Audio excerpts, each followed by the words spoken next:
إنك حميد مجيد.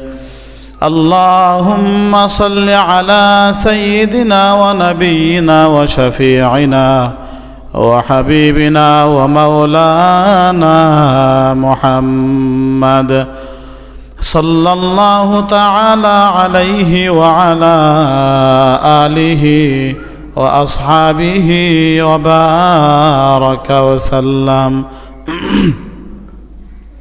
الحمد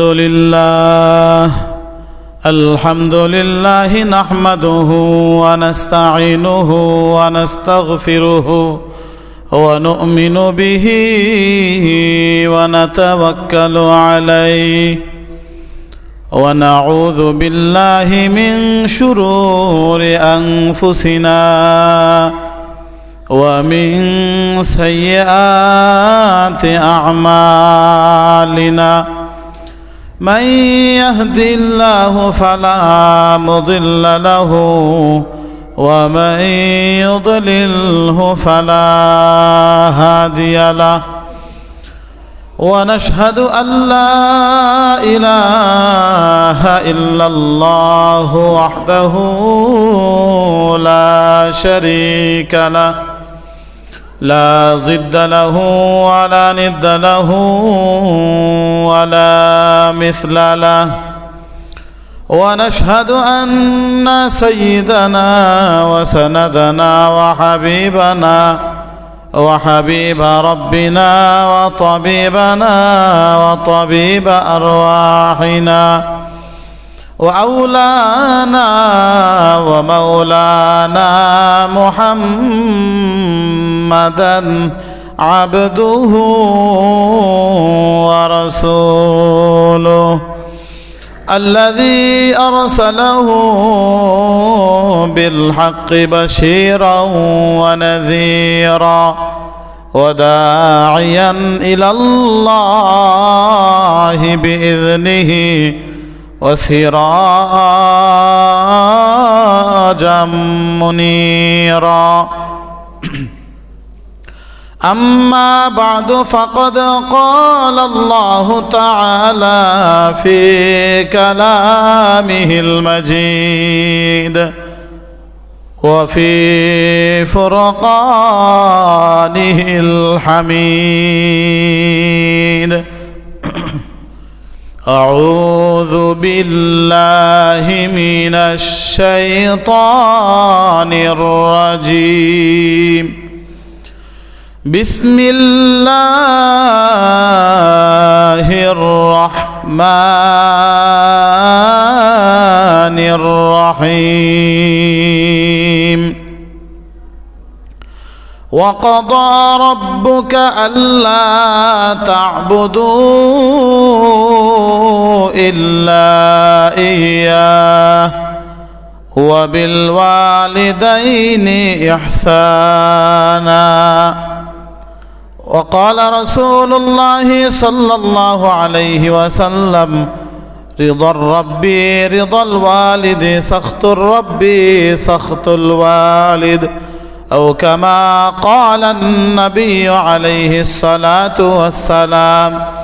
صدق الله مولانا العظيم وصدق رسوله النبي الأمي الكريم ونحن على ذلك لمن الشاهدين والشاكرين والحمد لله رب العالمين.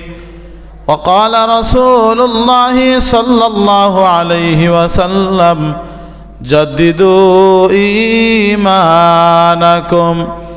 قيل يا رسول الله كيف نجدد إيماننا؟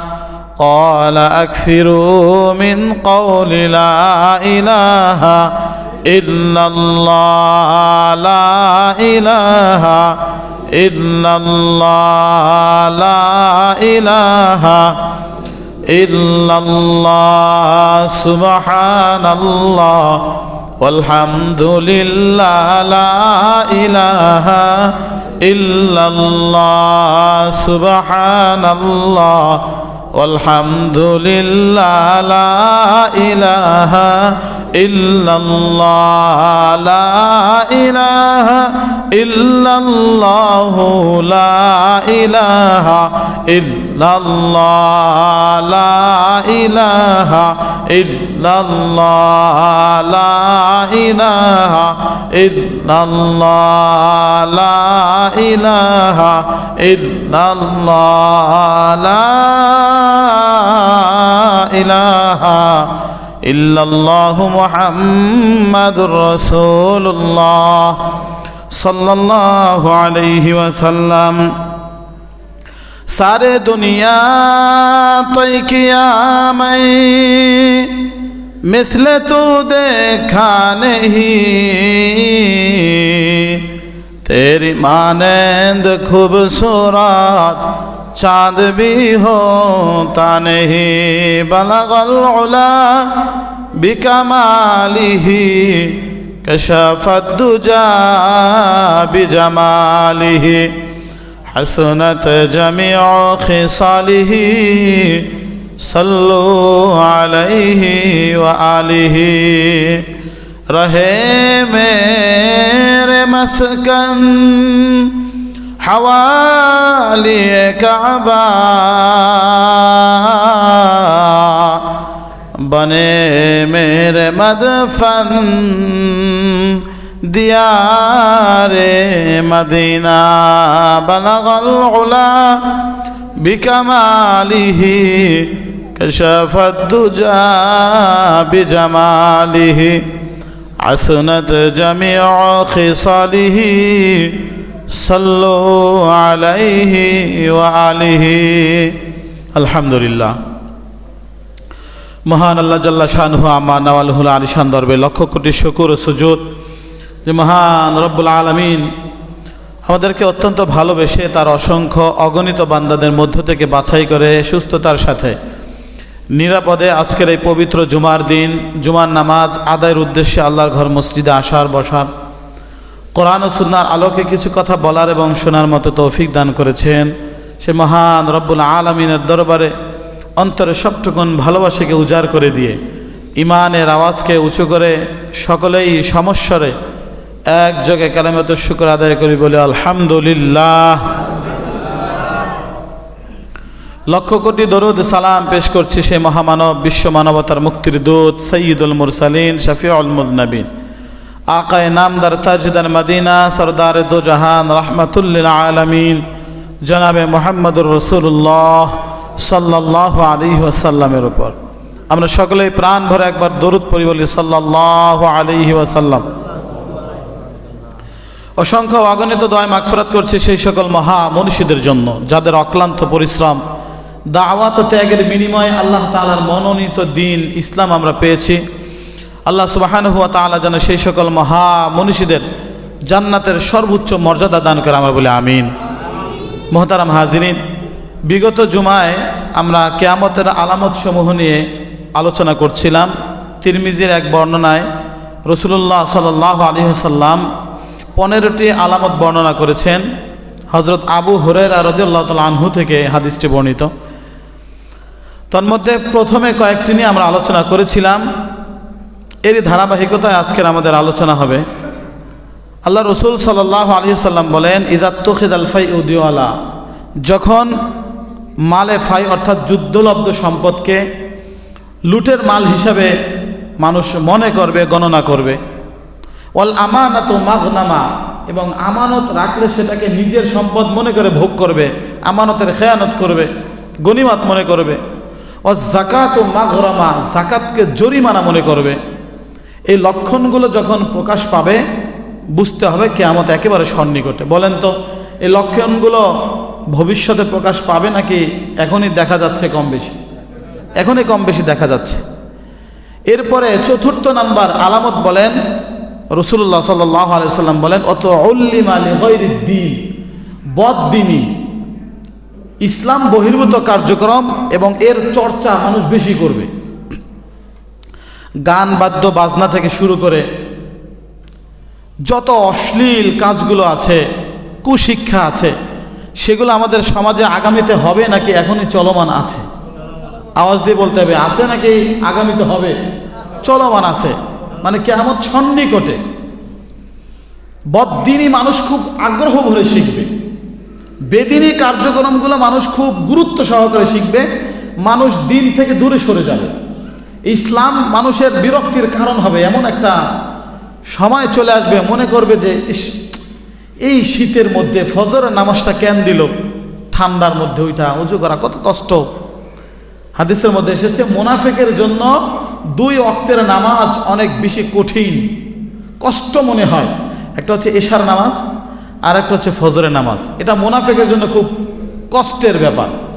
অন্যান্য নামাজগুলো মানুষের দেখানোর জন্য পড়া যায়, যেমন জোহরে আপনি তো এমনি গোসল করবেন, ফ্রেশ হবেন, ফাঁকে একটু আইসে পড়ে গেলেন, আসর পড়ে গেলেন, মাগরিবে বাজারে ছিলেন, পাশে মসজিদ আছে পড়ে গেলেন।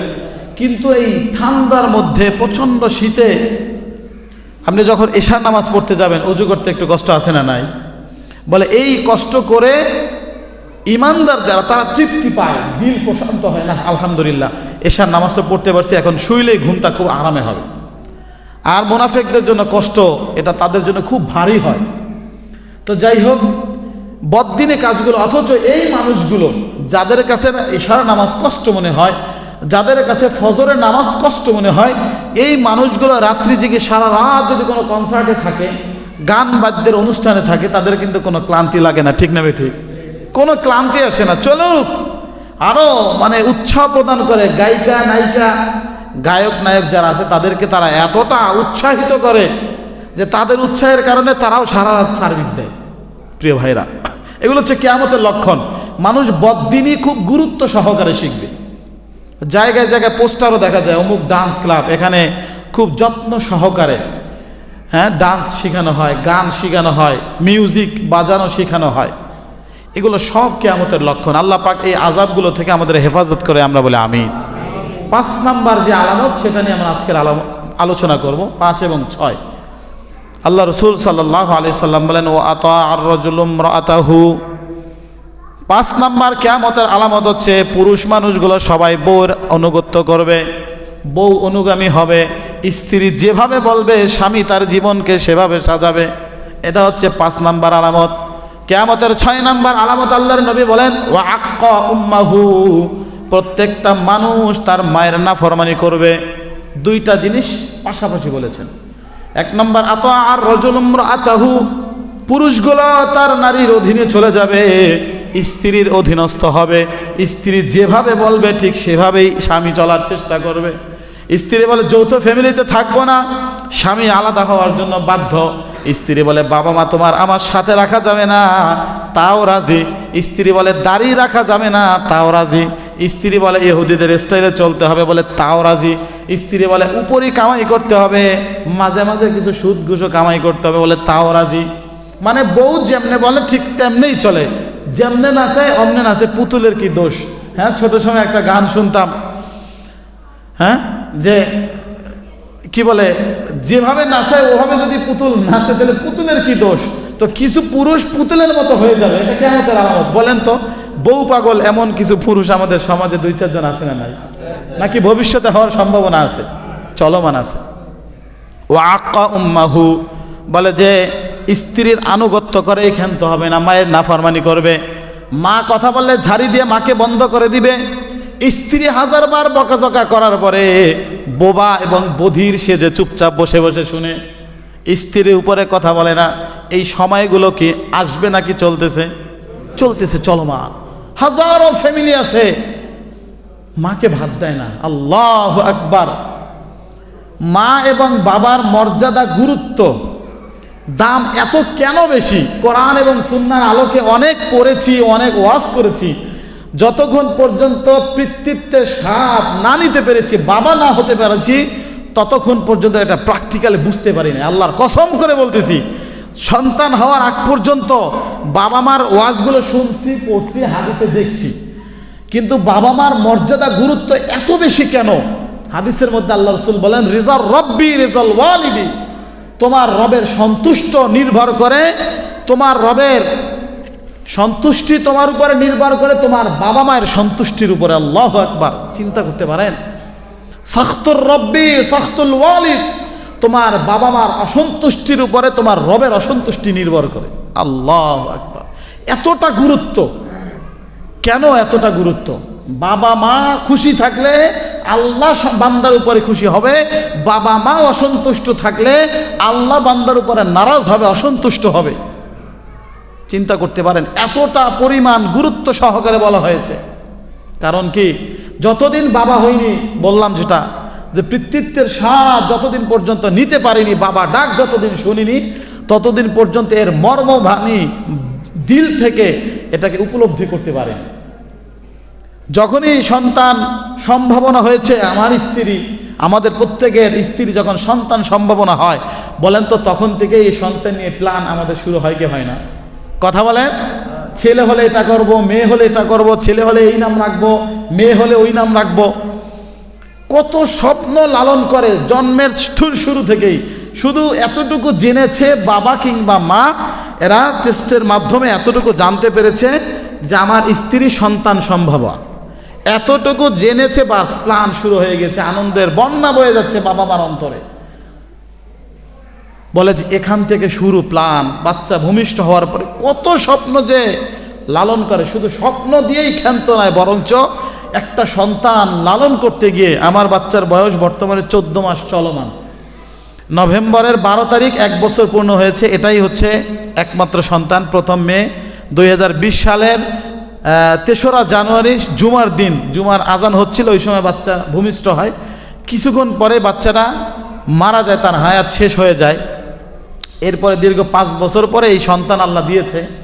তো যেটা বলতে চাচ্ছিলাম, বোঝানোর জন্য বলতেছি, এটা ব্যক্তিগত আলাপের জন্য নয়, যে বাচ্চা একটা লালন পালন করা, শুধুমাত্র সে হাঁটতে শিখার আগ পর্যন্ত এই সময়টুকু মায়ের যে কি পরিমাণ রাত্রি জাগরণ করতে হয়, মা যে কি পরিমাণ ক্ষুধার্ত থাকতে হয়, মা যে কি পরিমাণ ত্যাক্ত স্বীকার করতে হয়, শুধুমাত্র আমাকে কিংবা আপনাকে, একজন মানুষকে যদি বলা হয় যে তোমার মা শৈশবে থাকাকালীন সময়, গর্ভে থাকাকালীন সময় যে কষ্ট ভোগ করেছে তোমার মা, ওই কষ্টগুলো শুধু বিনিময় দিয়ে দাও, সম্ভব? পুরা পৃথিবী দিয়ে দিলেও সম্ভব না। কি বলবো, আমার স্ত্রী যখন সন্তান সম্ভবা, যখন শেষ পর্যায়ে চলে এসেছে, তার উঠা বসায়, এটা তো স্বাভাবিক, প্রত্যেকটা মা বোনের একই অবস্থা। উঠা বসায় কষ্ট, শোয়ায় কষ্ট, খাওয়ায় কষ্ট। আমি মাঝে মাঝে, আমার বাবা মা থাকেন আমার পার্শ্ববর্তী এলাকায়, দূরত্বের কারণে একসাথে হওয়া যাচ্ছে না, আমার বাবা অন্য জায়গায় চাকরি করে, যার কারণে কর্মস্থলের কারণে একটু দূরত্বে থাকা হয়। তো মাঝে মাঝে আমি দৌড়ে বাবা মার কাছে যাই, যখনই দেখি আমার স্ত্রী অসুস্থ, খুব কষ্ট অনুভব করতেছে, ঠিক ওই সময় দৌড়ে বাবা মার কাছে যাই।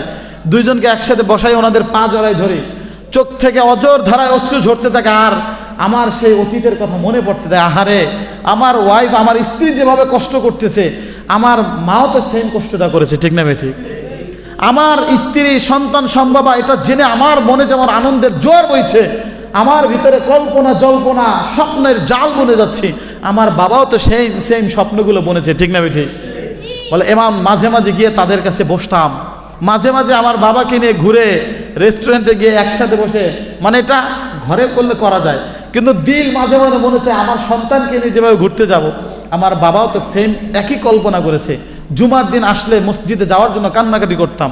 এই যে জুমায় আসি, বাচ্চার বয়স মাত্র 13 মাস, রাস্তার পাশে মাদ্রাসা, অফিস রুম, থাইয়ের পাশে এসে মানে যখন ডাকাডাকি করে, তার কান্নাকাটি দেখলে পুরোটা পথ মানে ভারাক্রান্ত হৃদয় নিয়ে আসতে হয়। যদিও বুঝি বাচ্চা মানুষ, কিন্তু কষ্ট লাগে, মানে পিতৃত্বের যে একটা স্নেহ মমতা, যে আরেকটু বড় হলে যদি সাথে নিতে পারতাম, আমারও দিলটা খুশি লাগতো, বাচ্চারাও খুশি হইতো।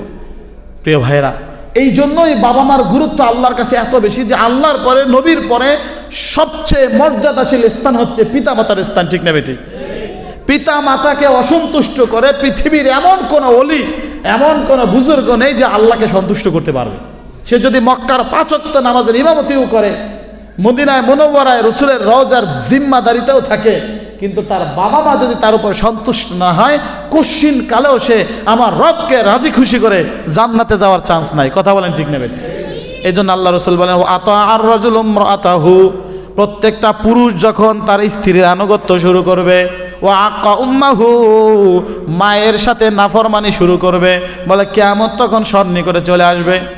5 এবং 6 এই দুইটা হচ্ছে কিয়ামতের যে আলামত, এখন কথা হচ্ছে যে সন্তান বাবা মার নাফরমানি যে করে, এটা বর্তমান সময়ে আগের তুলনায় কম না বেশি? আমার বাবার কথা বলছি, এই ব্যক্তিগত কথাগুলো বলতেছি, এগুলো বাস্তব অভিজ্ঞতা। যদি সেই 500 বছর আগের ঘটনা বলি, বলবেন হুজুর আগের কালের মানুষ তো অন্যরকম ছিল।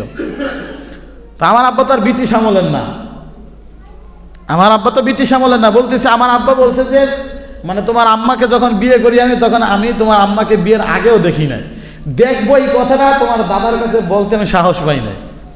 তোমার দাদু গিয়ে পছন্দ করছে, বিয়ের দিন আমি সাথে গেছি, প্রথম বাসর রাতে তোমার আম্মুর সাথে প্রথম সাক্ষাৎ। এর আগ পর্যন্ত বিয়ের আগে তো পাত্রপাত্রী দেখে না, এখন তো মডার্ন যুগ, শুধু দেখে না, অন্তত ওকে 2, 4, 10 দিন, 15 দিন, 20 দিন, 1 মাস, 2 মাস হবু স্বামীর সাথে আসা যাওয়া, মার্কেটিং, কেনাকাটা বলে আমরা একটু বোঝাবুঝি করছি, পরস্পরে বোঝাপড়া করছি, এরপরে বিয়ে হবে।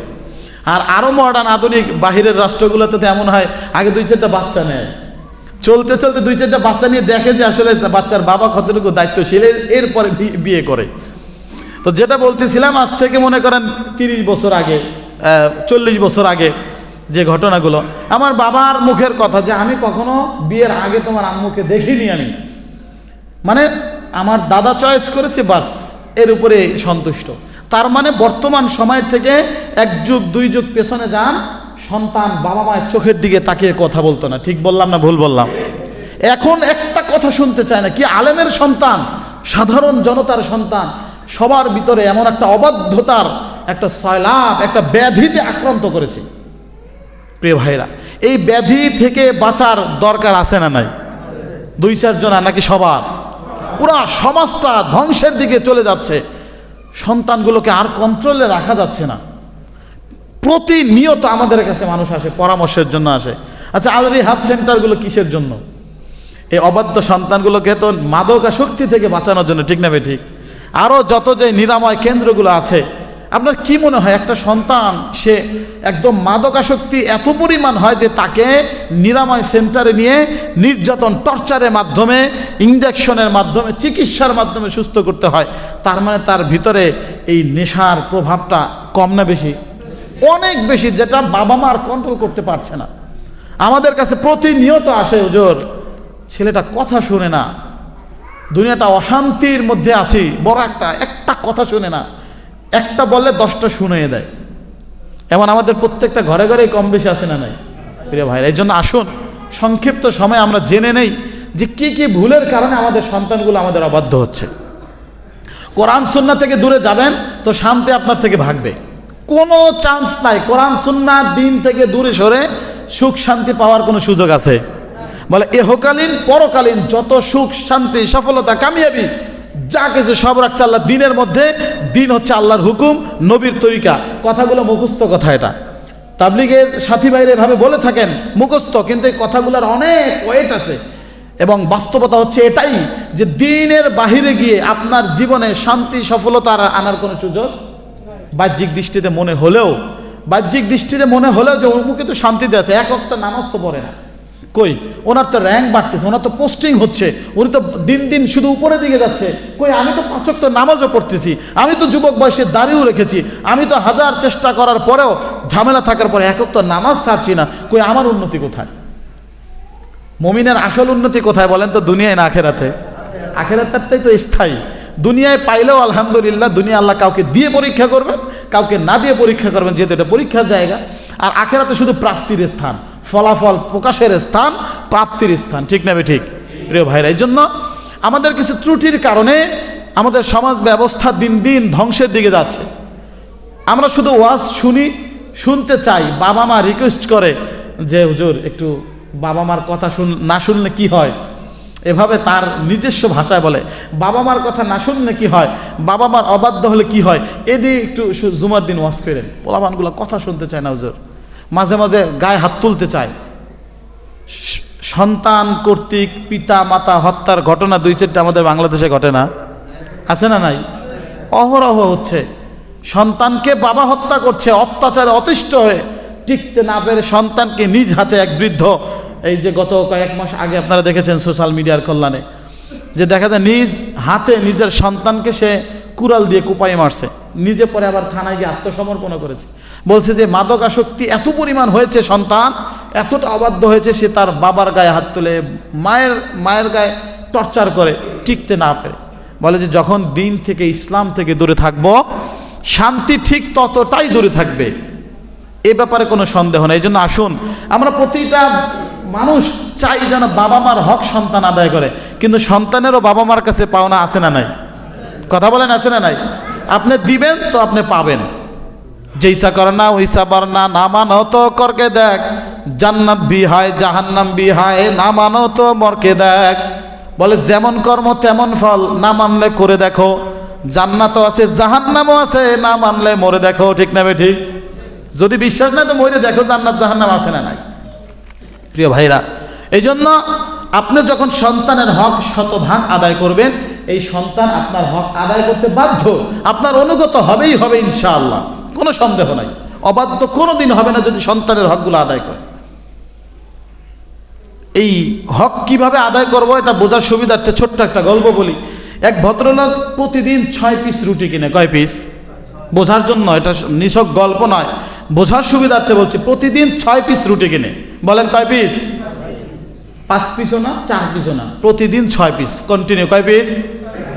বন্ধু জিজ্ঞাসা করতেছে, বন্ধু 12 মাস দেখি তোমার 6 পিস রুটি কিনো, কমও কেনো না বেশিও কেনো না, এই 6 পিস রুটি কিনে কি করো তুমি? বলে 2 পিস আমি ব্যাংকে জমা রাখি, 2 পিস রুটি আমি লোন পরিশোধ করি, 2 পিস ব্যাংকে রাখি, 2 পিস লোন পরিশোধ করি। কয় পিস হয়েছে? 1 পিস আমি নিজে খাই। কয় পিস হয়েছে? আর একটা আমি ফেলে দেই। 6 পিস। এখন বন্ধু বলতেছে, দোস্ত ব্যাংকে রাখাও এটাও বুঝলাম না, এরপরে লোন পরিশোধ করে এটাও বুঝলাম না, তুমি খাও ওটা তো বুঝলাম, 5টা গেল, কিন্তু যেটা ফালাই দাও ওটার মানে কি? বলে আমি যেটা খাই সেটা তো আমার নিজের পেটে যায়, যেই 2টা ব্যাংকে জমা রাখি ওটা হচ্ছে 2 সন্তানকে খাওয়াই, ওই সন্তানের কাছে জমা রাখি, আগামীতে আমি যখন বৃদ্ধ হব, আমি যখন কাজ থেকে অবসর নিব, এই সন্তানগুলো এই জমানো রিজিক আবার আমার কাছে ট্রান্সফার করবে। এটা হচ্ছে জমা রাখি। বলে তাহলে লোন কিভাবে পরিশোধ করো? ওই বন্ধু ডাক দিয়ে বলে, লোন পরিশোধ করি, আমার বাবা মা ছোটবেলা আমাকে খাওয়াইছে, আমার বাবা মা খাইয়ে বড় করেছে, এই জন্য বাবা মার ঋণ পরিশোধ করি, লোন পরিশোধ করি, তাদেরকে খাওয়াই। বলে 2টার হিসাব পাইলাম, সন্তানকে খাওয়াও ভবিষ্যতে খাওয়ার জন্য, বাবা মাকে খাওয়াও অতীতেরটা পরিশোধ করার জন্য, নিজে খাও ক্ষুধা নিবারণের জন্য। 5টা পাওয়া গেল, আরেকটা আছে না নাই? কোনটা? ফালাই দাও। বলে ফালাই দাও ওটা কোনটা? বলে ওটা আমার বউরে খাওয়াই, স্ত্রীকে খাওয়াই, ও তো পরের বেটি, ওরে খাওয়াইলে কোনো লাভ নেই, এই জন্য ওটা ফালাই দেয় মনে করি। স্ত্রীকে খাওয়া ওটা কোনটা? যেটা ফেলে দেয়। মানে এটা মজা করে বন্ধুর কাছে মজার ছলে বলেছে। শিক্ষণীয় হচ্ছে সন্তানের কাছে ডিপোজিট করে বাবা মা রাখে, বাবা মাকে সন্তান লোন পরিশোধ করে, অতীতের কর্জগুলো পরিশোধ করে। ঠিক না ঠিক? আপনি যখন সন্তানের হক আদায় করবেন, সন্তান একটা সময় আপনার হক আদায় করবেই করবে। সন্তানের হকের ব্যাপারে খবর নাই। এখন বাবা মা শুধু বাবা মার পিতামাতার মর্যাদা গুরুত্বের ওয়াজ শুনতে চাই শুধু। আসেন শুরু করি সংক্ষিপ্ত সময়ের মাঝেই যে সন্তানের হক কি কি আছে বাবা মার কাছে। সর্বপ্রথম সন্তানের হক হচ্ছে বাবার কাছে পাওনা হচ্ছে একজন দিনদার মা। যদিও এখনো পর্যন্ত একজন যুবক বিবাহ করে নাই, তার মানে ওই যুবকের ভবিষ্যৎ প্রজন্ম তার কাছে চায় একজন ভালো মা। কি চায়? ভালো মা। কারণ ভালো মা ছাড়া কখনো কি সম্ভব না। আপনার ডাইস বাঁকা, অনেক সময় আছে না, অনেক জুতা দেখবেন একটু বাঁকা হয়, পিঠা বাঁকা হয়, ডাইস বাঁকা। এটা যতই সোজা করেন, যতই উন্নত মানের কাঁচামাল দেন, ওর মধ্যে জুতা কি হবে, পিঠা কি হবে, বাঁকা হবে, বাঁকা। এই জন্য সন্তানের প্রথম হক হচ্ছে বাবার কাছে পাওনা হচ্ছে একজন ভালো মা। বাবা যদি একজন সন্তানকে ভালো মা দিতে পারে, ওই মা একজন ভালো সন্তান বাবাকে দিতে পারবে। কথা বলেন ঠিক না ঠিক? হ্যাঁ, সন্তান ভালো হওয়ার জন্য প্রথম দিতে হবে কি? সন্তানকে ভালো একটা মা। বিয়ের সময় কি করতে হবে? আল্লাহর নবী বলেন তুনকাহুল মারআতু লিআরবাঈন, একজন নারীকে 4টা কারণে বিয়ে করা হয়। কয় কারণে? 4 কারণে বিয়ে করা হয়। 1 নাম্বার কারণ হচ্ছে নারীর সৌন্দর্যে, অলি জামালিহা, সৌন্দর্য দেখে, অলি মালিহা, সম্পদ দেখে, অলি হাসাবিহা, বংশ মর্যাদা দেখে, 4 নম্বরে আল্লাহর নবী বলেন ওয়ালি দিনিহা, দিনদারিত্ব দেখে। একজন নারীকে যখন কেউ বিয়ে করতে চায়, আগ্রহী হয়, 1 নম্বরে দেখে ওই নারীটা সুন্দর না কালো, ঠিক না বেঠিক? সবাই কিন্তু সুন্দরের পাগল। আল্লাহুল জামিল ইউহিব্বুল জামাল, আল্লাহ নিজেও সুন্দর, আল্লাহ পছন্দ করে সুন্দরকে। হ্যাঁ, কথা হচ্ছে এখন প্রথমত মানুষকে বিয়ে করে, একজন পুরুষ নারীকে বিয়ে করে তার সৌন্দর্য দেখে, এরপরে তার মালদারি দেখে, সম্পদশালী কিনা। 3 নাম্বার দেখে একজন নারীর বংশমর্যাদা, কোন বংশের মেয়ে। 4 নাম্বারে দেখে দিনদার কিনা। আল্লাহর নবী বলেন এই 4টার মধ্যে সবচেয়ে বেশি প্রাধান্য দেবে একজন যুবক দিনদারিকে। কিকে? ফাজফার বিজাতিদ দ্বীন, বলে দিনদারিকে প্রাধান্য যদি একজন মানুষ দেয়। নারী দেখতে একটু অসুন্দর, বেশি সুন্দর নয়, মেয়েটা দেখতে বেশি সুন্দর নয়, মেয়েটা সম্পদের দিক থেকে বেশি নয়, ওই যেই মেয়েকে বিবাহ করা হবে তার বংশমর্যাদাও তেমন উঁচু না, কিন্তু দিনদার। বলে যে এই মেয়েটা দ্বারা বাহ্যিক দৃষ্টিতে মনে হলেও যে ঠকেছি, কিন্তু এই নারী দিয়ে সংসার জীবন যতটা সুখের হবে, একজন ধনীর আদরের দুলালি যিনি জীবনে স্বামীকে 1 গ্লাস পানিও ঢেলে খাওয়াবে না, ঠিক না বেঠিক? শান্তি আছে হবে? আল্লাহ নবী বলেন ফাজফার বিজাতিদ দ্বীন, দিনদারিকে প্রাধান্য দাও।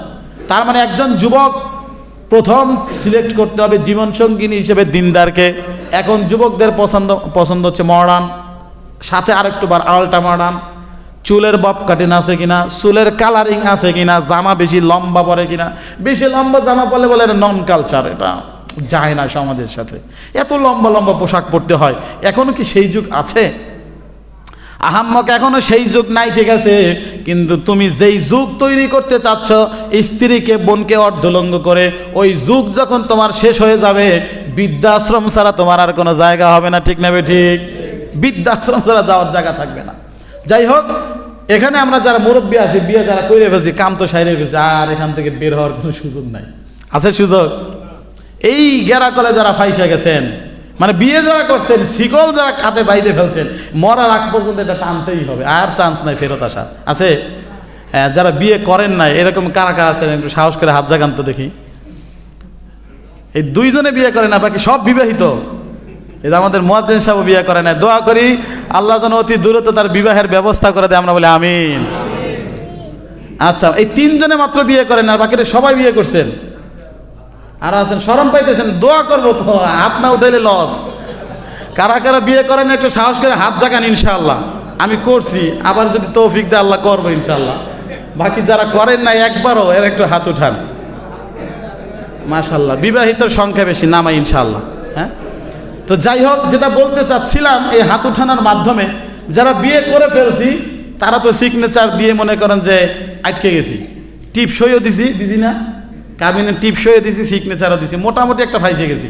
যারা এখনো চান্স আছে বিয়ে করিনি, আমরা বিবাহের ক্ষেত্রে নিজের জীবন সঙ্গিনী, আমি শুধুমাত্র বেড পার্টনার খুঁজবো না, আমার জন্য দরকার এমন একজন নারী জীবন সঙ্গিনী হিসেবে যে আমার সন্তানের মা হবে, এই চিন্তা করে বিবাহ করবে, ঠিক না ঠিক?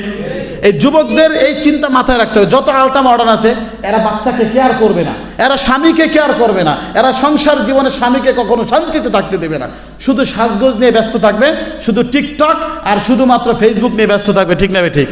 এই জন্য যুবকদের প্রতি, অবিবাহিতদের প্রতি বার্তা, যে এই যে আলোচনাগুলো হচ্ছে, আমরা চেষ্টা করব আমাদের জীবনে বাস্তবায়ন করার জন্য। রাজি আছি তো ইনশাআল্লাহ? প্রথমত কি পাইলাম তাইলে? সন্তানের হক হচ্ছে বাবা তার জন্য একজন ভালো মা নির্বাচন করবে। রাজি আছি তো আমরা ইনশাআল্লাহ? যারা করে ফেলছি, ছেলে বড় হয়ে গেছে, অবাধ্য হয়ে গেছে, তাদের জন্য দোয়া করা ছাড়া বিকল্প রাস্তা নাই। এরপরে যদি চান্স থাকে, সুযোগ থাকে চান্স লওয়ার, তাই নিবেন ইনশাআল্লাহ। সমস্যা কোথায়? ইসলাম তো আপনাকে অনুমোদন দিছে। তবে যদি প্রথম জনের দৌড়েনি খাওয়ার ভয় থাকে, তাইলে এই কাজে আর সামনে বাড়বেন না। তার মানে যারা অবিবাহিত, আমরা একদম পুক্তা এরাদা করবো, কোনো আলট্রা মডার্ন খুঁজবো না, কোনো ফ্যাশন আর ডিজাইনার খুঁজবো না। আমি আমার জীবন সঙ্গিনী হিসাবে এমন একজন মেয়ে সিলেক্ট করব, যিনি হবে আমার সন্তানের মা, যিনি আমার সন্তানের প্রাথমিক বিদ্যালয়, যিনি আমার সন্তানের একজন আদর্শবান গাইডলাইনার হবে, ঠিক না ঠিক?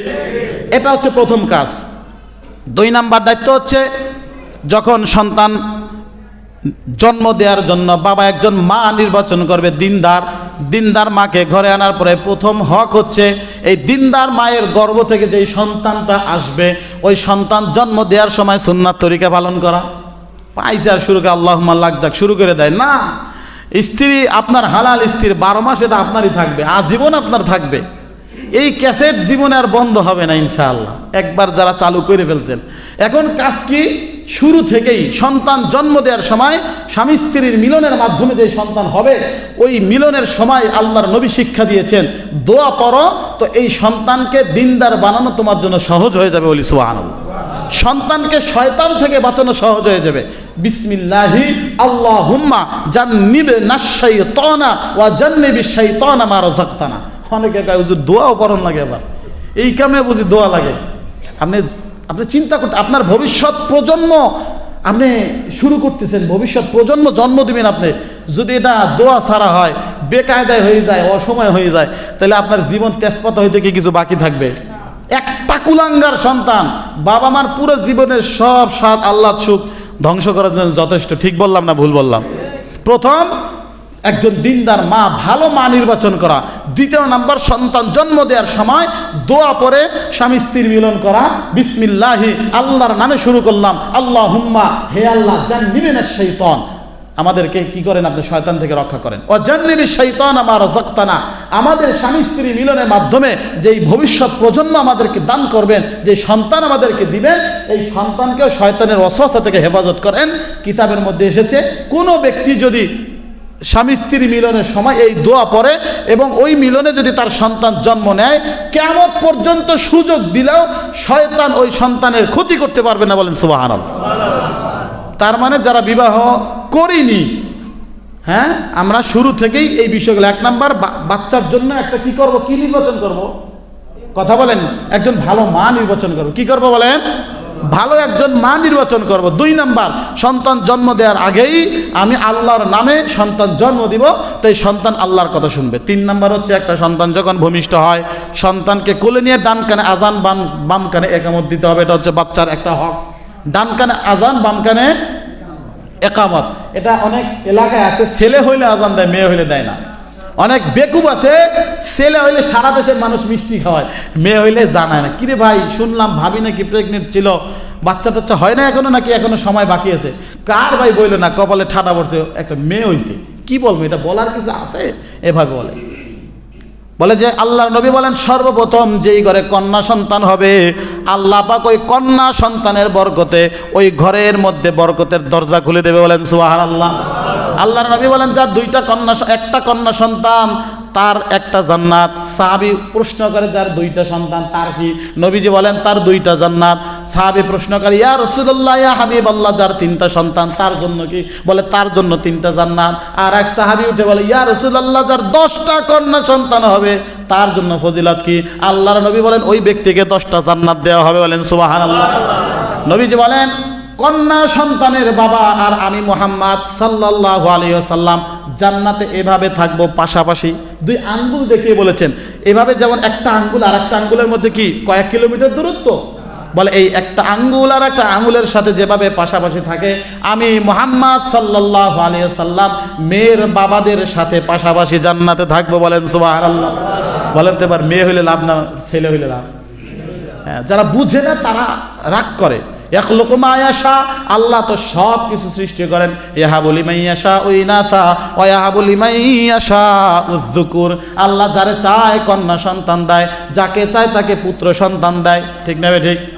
আও ইউসাউবিজুহুম যুকরানা ওয়া ইনাসা, অথবা আল্লাহ কাউকে ছেলে মেয়ে 2টাই দেয়, অথবা আল্লাহ পাকে কাউকে ওয়াজআলু মান ইয়াশা ও আকিমা, আল্লাহ কাউকে বন্ধা রাখেন, মৃত্যুর আগ পর্যন্ত নিঃসন্তান থাকে, এমন মানুষ পৃথিবীতে নাই। তার মানে সন্তান দেয়া, ছেলে দেয়া, মেয়ে দেয়া, একটা দেয়া, 2টা দেয়া, জমজ দেয়া, সব কার হাতে? আল্লাহর হাতে। অতএব স্ত্রীর কন্যা সন্তান হয়েছে এই বলে যেই বেকুব মন খারাপ করবে, মুখ কালো করবে, বলে তার চাইতে আহাম্মক এবং নির্বোধ কেউ নাই। কারণ মেয়ের বাবার ব্যাপারে স্পেশাল ফজিলত নবীজি বর্ণনা করেছেন, ছেলের ব্যাপারে না। আল্লাহ কোরআনেও বলেছেন ওয়াইযা বুশশিরা আহাদুহুম বিল উনসা যাল্লা ওয়াজহুহু মুসওয়াদ্দান ওয়া হুয়া কাযীম, যখন এই বেকুবদেরকে কন্যা সন্তানের সুসংবাদ দেয়া হয় তখন কন্যা সন্তানের সংবাদটা শুনে তাদের মুখগুলো কালো হয়ে যায়, ভিতরে ভিতরে রাগ চেতে ওঠে। কিসের কারণে? বলে মেয়ে হয়েছে, এটা শুনলেই তারা ক্ষেপে যায়, রেগে যায়। যাই হোক, সময় শেষ পর্যায়ে চলে এসেছে।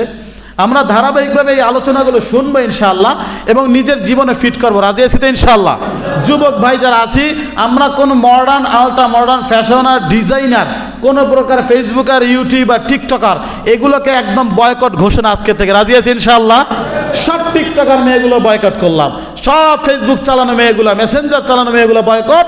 আমি শুধুমাত্র আমার নিজের শান্তির জন্য নয়, আমার নিজের যৌবনের চাহিদা পূরণের জন্য নয়, আমার অদূর ভবিষ্যৎ, আমার ভবিষ্যৎ প্রজন্ম, আমার সন্তানকে মানুষের মতো মানুষ গড়ার জন্য তাকে একটা ভালো মা উপহার দেবো। রাজি আছি ইনশাআল্লাহ? আল্লাহ পাক আমাদের সকলকে কবুল করেন, আমিন। আলোচনার বাকি অংশ আল্লাহ হায়াতে বাঁচিয়ে রাখলে আগামী জুমায় করব। ওমা তাওফীক ইল্লা বিল্লাহ। যাদের সুন্নাত বাকি আছে 4 রাকাত কবলা